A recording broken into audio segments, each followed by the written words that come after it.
చాలా మంది ఎందుకు అంటే జనవరి 22 మంచిది కాదు అని, ముహూర్తం బాలేదు అని ఇలా చాలా మంది అడిగారు మా నన్ను కూడా.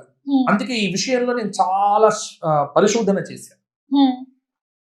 ఎందుకంటున్నారు అని. అసలు ముహూర్తం పెట్టింది ఎవరు? తెలుసా నీకు ఎవరు ముహూర్తం పెట్టారో? తెలియదు కదా. రామాలయ ముహూర్తం పెట్టింది కాశీ పండితుడమ్మా. గణేష్ ద్రావిడ శాస్త్రి గారు. చాలా గొప్ప పండితులమ్మా ఆయన. 80 ఏళ్ల వృద్ధుడు, చాలా గొప్ప పండితుడు, గొప్ప సంస్కారి, మహానుభావుడమ్మా. ఆయన ముహూర్తం పెట్టాడు. ఆయన ముహూర్తం పెట్టారు అంటే ఎవ్వరు కూడా మాట్లాడటానికి వీల్లేదు.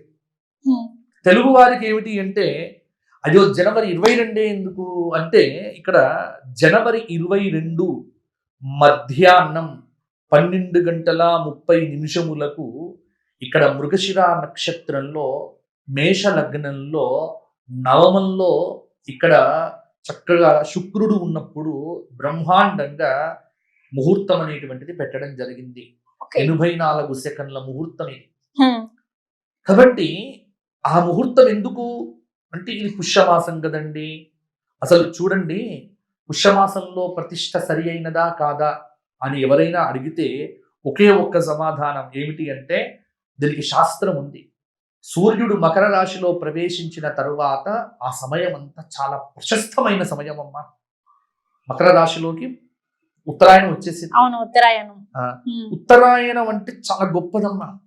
అందులో జ్యోతిష్ శాస్త్రంలో కూడా ఇక్కడ సర్వేషాం పౌషమాసౌ ద్వౌ విబుధస్థాపనే శుభౌ అని ఒక వాక్యం ఉంది. బృహస్పతి జ్యోతిష్ శాస్త్రంలో చెప్పినటువంటి మాట.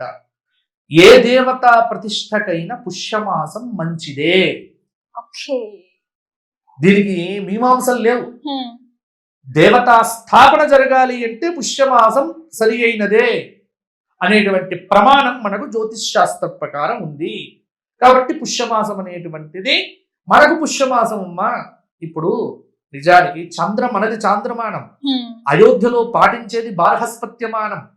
బార్హస్పత్యమానానికి చాంద్రమానానికి లెక్క కుదరదు. అయినప్పటికీ నేను చెబుతున్నాను వినండి. కాబట్టి అది వారు తప్పు చేస్తున్నారా మంచి చేస్తున్నారా మీమాంసక్కర్లేదు. తప్పు జరగట్లేదు అని చాలా మందికి చెప్పటం కోసమే నేను ఈ మాటలు ఇక్కడ చెప్పాల్సి వస్తుంది ఇంత చూపించి.